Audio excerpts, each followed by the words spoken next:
इधर हुस्न बानो ने कोतवाल को कह दी थी कि आज मेरे घर चोरी होने वाली है, इसलिए सिपाहियों को लेकर दाएं बाएं रहें। जब रात हुई तो ढोंगी ने अपने साथ हुस्न बानो के मकान में आया और सारी दौलत गठरी में बांध ली और गठरी बांधकर चलने लगा। तो हुस्न बानो ने शोर मचाया तो सारे सिपाही मकान में आ गए। चेलों सहित उस ढोंगी साधु को पकड़ लिया। पकड़कर कोतवाली लाया गया। हुस्न बानो भी बादशाह के सामने आई। कारू को देखकर बादशाह बोला, बेटा कारू साहब, रात को तुम्हारे यहाँ डाका पड़ गया। यह सुनकर हुस्न बानो कहने लगी, हाँ पिताजी, यदि कोतवाल ना पहुँचते तो मैं बिल्कुल लुट जाता। बादशाह ने कोतवाल से कहा कि जल्दी आओ और उन डाकुओं को मेरे सामने लेके आओ। यह सुन कोतवाल ने सब डाकुओं को बादशाह के सामने पेश किया। बादशाह अचंभित होकर बोल उठे, ओहो, यह तो हमारे गुरु और इनके चेले हैं।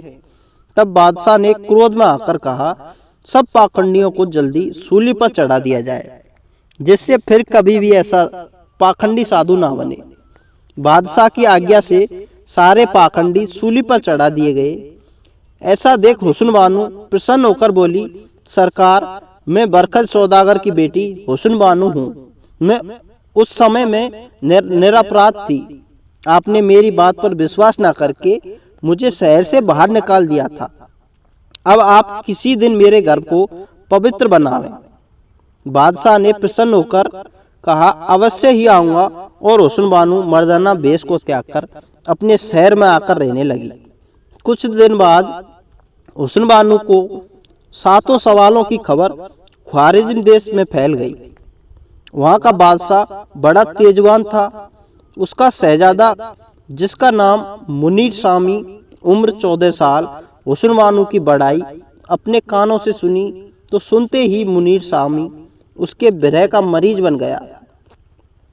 उसके लिए एक दुआ है कि मर्ज विरह का बुरा देना किसी को राम, चैन नहीं जिनको पड़े निस्दिन आठों शाम।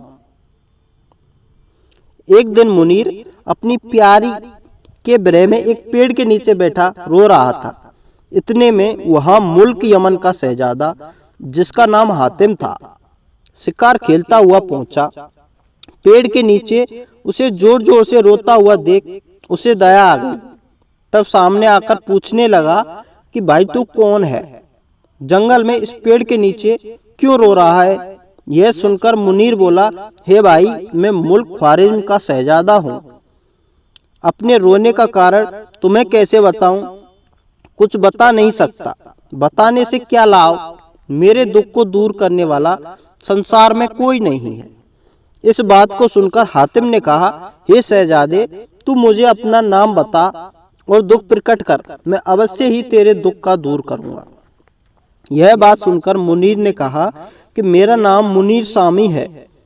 ऐसा कह हातिम के सामने हुस्न बानो का चित्र दिखा दिया और कहने लगा कि इसके बिना मैं कैसे जीऊं, तू ही हृदय विचार।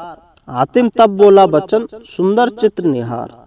अच्छा मुनीर साई, तू इसके विरह में दुखिया है। चिंता ना कर, यह सुंदरी तुझे अवश्य मिलेगी। तू विश्वास कर, जब तक इसे तुझसे मिला ना दूं तब तक मेरा साथ ना छोड़ूंगा। हातिम मुनीर सामी को अपने घर ले गया। उसे नहला धुलाकर खाना खिलाया। 3-4 दिन उसे बड़े आदर से रखा। फिर हातिम ने कहा, प्यारे मित्र, अब मैं जल्दी तुम्हारे दुख को दूर करने का प्रयत्न करूंगा।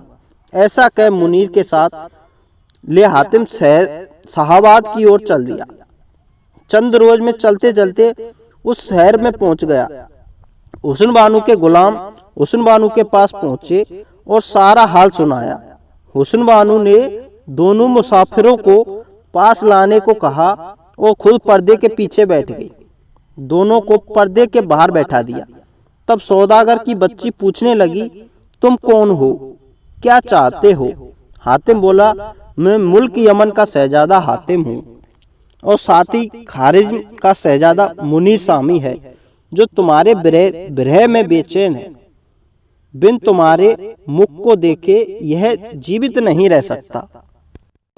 इसलिए सुंदरी दया करो, इसे अपना चेहरा दिखाकर जीवन दान दो। हुस्न बानो बोला, ऐसा कदापि नहीं हो सकता। जो मेरे 7 सवालों का जवाब देगा उसी को मैं अपना मुंह दिखाऊंगी और उसी से शादी करूंगी। यह सुनकर हातिम ने कहा कि मैं तुम्हारे 7 सवालों का जवाब दूंगा, परंतु शर्त है कि जिसके साथ चाहूंगा उसी के साथ तुम्हारी शादी करूंगा। हुस्न बानो बोली, मुझे स्वीकार है। तब हातिम बोला कि तुम्हारा पहला सवाल क्या है? हुस्न बानो ने कहा, पहला सवाल है, एक बार देखा है, दूसरी बार देखने की इच्छा है, इसका जवाब दो। हातिम बोला, अच्छा सुंदरी, मैं इस सवाल का जवाब लाने की तलाश में जाता हूँ और अपने मित्र को तुम्हारे पास छोड़ता हूँ। जब तक मैं ना आऊं इसे किसी प्रकार का दुख ना रहे। परोपकारी हातिम वहां से एक और चल दिया। तो दोस्तों, यह हातिम ताई स्टोरी हिंदी में आपको कैसी लगी हमें कमेंट में जरूर बताएं और ऐसी ही रोचक कहानियां देखने के लिए हमारे चैनल को सब्सक्राइब अवश्य कर लें। धन्यवाद।